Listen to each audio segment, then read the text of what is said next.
আসসালামু আলাইকুম রহমতুল্লাহি ওবারাকাতুহু। আজকে আমরা যেটা ঘটনা ঘটাবো ইনশাআল্লাহ আপনাদেরকে জানাবো হযরত আবু হুরায়রা রাদিয়াল্লাহু তাআলার জীবনী। অবশ্যই এটা আপনাদেরকে জানা উচিত। হযরত আবু হুরায়রা রাদিয়াল্লাহু তাআলা একজন সাহাবী এবং সেবক ছিলেন, যার প্রকৃত নাম ছিল আব্দুর রহমান ইবনে সাখর অথবা উমাইয়্যিদ ইবনে আমির। তিনি আসহাবুস সুফাহার একজন সদস্য ছিলেন এবং একনিষ্ঠ জ্ঞান পিপাসুও ছিলেন। তিনি ৩ বছর নবী মুহাম্মদ সাল্লাল্লাহু আলাইহি ওয়াসাল্লাম সান্নিধ্যে ছিলেন। বহু সংখ্যক হাদিস আত্মসমর্থ করেন এবং বর্ণনা করেন। হিসাব অনুযায়ী ৫,৩৭৪টি হাদিস তার কাছ থেকে লিপিবদ্ধ করা হয়েছে। বলা হয়েছে যে উপর মস্তিষ্ক প্রথম স্মৃতি অধিকারী ছিলেন তিনি। তার কাছ থেকে ৮০০ তাবি হাদিস শিক্ষা লাভ করেছিলেন। আবু হুরায়রা ইসলাম গ্রহণের আগে নাম ছিল আব্দুস শামস। ইসলাম গ্রহণের পরে মুহাম্মদ সাল্লাল্লাহু আলাইহি ওয়াসাল্লাম তার নাম পরিবর্তন করেই রাখেন আব্দুর রহমান। আবু হুরায়রার নামটি একটি মজার কাহিনী রয়েছে। একদিন হযরত আবু হুরায়রা রাদিয়াল্লাহু তাআলা আমার আস্তির নিচে একটি বিড়াল ছানা নিয়ে রাসূল পাক সাল্লাল্লাহু আলাইহি ওয়াসাল্লাম দরবারে উপস্থিত হন। বিড়াল ছানাটি সকলের সামনে বেরিয়ে পড়ল। এই অবস্থা থেকে রাসূল পাক সাল্লাল্লাহু আলাইহি ওয়াসাল্লাম রসিকতা করে হে বিড়ালের পিতা বলে সম্বোধন করলেন। এরপর থেকে তিনি আবু হুরায়রা নামে খ্যাতি লাভ করেন। আরবি ভাষায় হুরায়রা স্ত্রীলিঙ্গ আর হিররুন পুংলিঙ্গ। হুরায়রা শব্দ অর্থ হচ্ছে বিড়াল ছানা। আবু হুরায়রা শব্দ অর্থ হচ্ছে বিড়াল ছানার পিতা। তার প্রাথমিক জীবন আবু হুরায়রা রাদিয়াল্লাহু তাআলা ইয়ামিনে জন্মগ্রহণ করেন। তিনি ৫৯৯ সালে জন্মগ্রহণ করেন এবং ৬৭৬ সালে মৃত্যুবরণ করেন। ইসলাম গ্রহণ। আবু হুরায়রা রাদিয়াল্লাহু তাআলা ইসলামী দীক্ষিত হন প্রখ্যাত সাহাবী তুফাইল ইবনে আমর আদ-দাইসির হাতে। ইসলাম গ্রহণের পর তৃতীয় স্ত্রী দাউস গোত্রের সাথে অবস্থান করতে থাকেন। ৬ষ্ঠ হিজরীতে শুনে তার গোত্রের একটি প্রতিনিধিদের সাথে মদিনায় এসে মুহাম্মাদের সাথে সাক্ষাৎ করেন এবং ইসলাম গ্রহণ করেন। তবে আমর ইবনে গালস বলেন তিনি ৭ম হিজরীতে ইসলাম গ্রহণ করেন।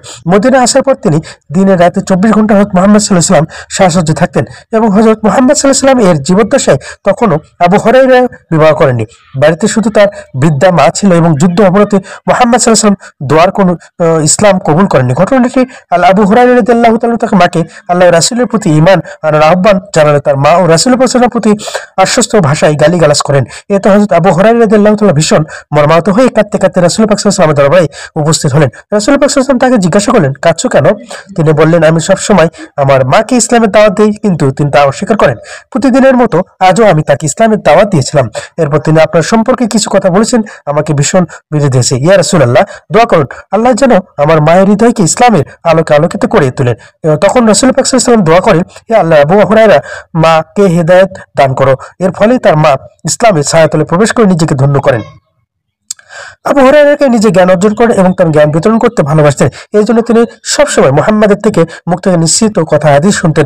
মুহাম্মদ সাল্লাল্লাহু আলাইহি ওয়াসাল্লাম থেকে এত বেশি হাদিস বর্ণনাকারী ব্যাপারটি অনেক সন্দেহের দৃষ্টিতে দেখতো। তাই তিনি বলেছিলেন, তোমরা হয়তো মনে করছো আমি খুব বেশি হাদিস বর্ণনা করি, কিন্তু আমি ছিলাম রিক্ত হস্ত, দরিদ্র, পেটে পাথর বেঁধে সর্বদা মুহাম্মাদের সাহায্য কাটাতাম। আর মুহাজিরা ব্যস্ত থাকতো তাদের ব্যবসা বাণিজ্য এবং আনসাররা তাদের ধন সম্পদের রক্ষণাবেক্ষণ। তিনি আরো বলেন, একদিন আমি রাসূলুল্লাহ সাল্লাল্লাহু আলাইহি ওয়াসাল্লামকে বললাম, আমি আপনার অনেক কথাই শুনি, কিন্তু তার অনেক কিছুই ভুলে যায়। অথচ শুনে মুহাম্মদ সাল্লাল্লাহু আলাইহি ওয়াসাল্লাম তোমার চাদরটি মেলে ধরে বুকের সাথে লিপটে। এরপর তাকে আর কোনো কথাই বলবেন না। আবু হুরায়রা থেকে যারা হাদিস বর্ণনা করেছেন, ইমাম বুখারী বলেন ৮০০-এর বেশি সাহাবী ও তাবি আবু হুরায়রার নিকট থেকে হাদিস বর্ণনা করেছেন। সাহাবীদের মধ্যে যারা থেকে হাদিস বর্ণনা করেছেন তাদের মধ্যে হচ্ছে আব্দুল্লাহ ইবনে আব্বাস, আব্দুল্লাহ ইবনে ওমর, জাবির ইবনে আব্দুল্লাহ, আনাস বিন মালিক, ওয়াসিলা। দরিদ্রতা জর্জরিত রাসূল পাক সাল্লাল্লাহু আলাইহি ওয়াসাল্লাম যে খাদ্য হাদিয়া পেতেন প্রায় সময়ই তা সুফার মধ্যে বন্টন করে দিতেন। আবু হুরায়রা আগে যতটুকু পড়তো অত্যন্ত অপর্যাপ্ত হলেও তা খেয়ে নিতেন, কাটিয়ে দিতেন। সাহাবীগণ তাকে কখনো ক্ষুধায় কাতর দেখলে নিজে গৃহে ডেকে এনে আহার করাতেন। একদা জাফর ইবনে আবু তালিব তাকে সঙ্গে নিয়ে যান, কিন্তু ঘরে কিছু না থাকায় ঘি এর শূন্য পাত্রটি হাজির করলেন। আবু হুরায়রা তাই চেটে ক্ষুধায় মৃত্যুর পাশে পেলেন। অনেক সময় খেজুরা পানি খেয়ে তিনি দিনের পর দিন কাটিয়ে দিতেন। কখনো কখনো পেট পাথর বেঁধে শুয়ে থাকতেন, কিন্তু কোনোদিন কারো নিকট কিছু চাইতেন না। রাসূলের সময় আবু হুরায়রা রাদিয়াল্লাহু তাআলা সংসার বিরোধী চরম দারিদ্র দিন কাটলেও পরবর্তী জীবনে তিনি বিয়ে করে সংসার হন, সন্তানটির পিতা হন এবং ধন সম্পদের অধিকারী হন। তবে তিনি সবসময় বলতেন, আমি ইয়াতীম অবস্থায় বড় হয়েছি, রিক্ত হস্তে হিজরত করেছি। মৃত্যুবরণ অন্তিম রোগ সজ্জায় মারওয়ান ইবনুল হিকাম থেকে দেখতে এসেছিলেন।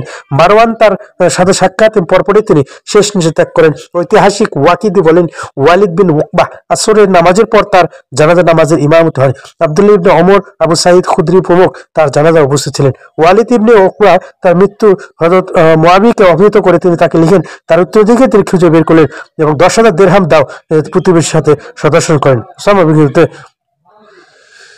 সুবহানাল্লাহ সুবহানাল্লাহ। আমাদেরকে এই আবু হুরায়রার জীবনে লোকেতে এত কষ্ট যিনি করেছেন যে নবী করিম সাল্লাল্লাহু আলাইহি ওয়াসাল্লাম তাকে অনেক ভালোবাসেন এবং যখন ক্ষুধার্ত অবস্থায় থাকেন অবশ্যই তাকে নিজ গৃহে ডেকে নিয়ে অবশ্যই খাদ্য দেন। তো ঠিক আছে, সবাই ভালো থাকবেন, সুস্থ থাকবেন। আমি বেশি দেরি করবো না আপনাদের পাশে, এবং সবাই আমার চ্যানেলকে সাবস্ক্রাইব করবেন।